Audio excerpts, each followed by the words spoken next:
يا ربي بالمصطفى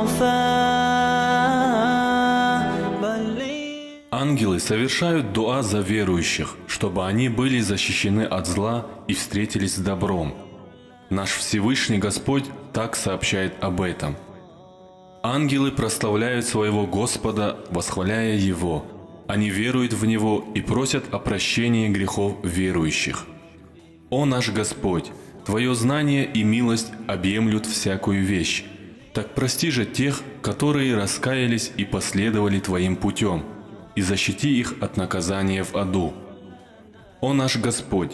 Введи верующих, а также праведников из числа их отцов, супруг и потомков в сады рая, которые Ты им обещал. Воистину Ты могущественный, мудрый. Защити же их от всякого зла и грехов. Кого Ты защитишь от зла, того Ты помилуешь. Это и есть главное спасение и великое счастье.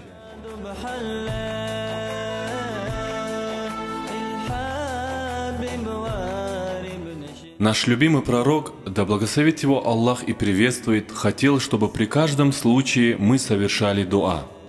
Он сообщил нам радостную весть о том, что в ответ на все наши мольбы ангелы говорят «Аминь». И советовал нам, чтобы мы в наших дуа просили Аллаха о хорошем и добром. Совершая дуа, просите для себя только хорошее и доброе, потому что ангелы говорят «Аминь» в ответ на ваши дуа.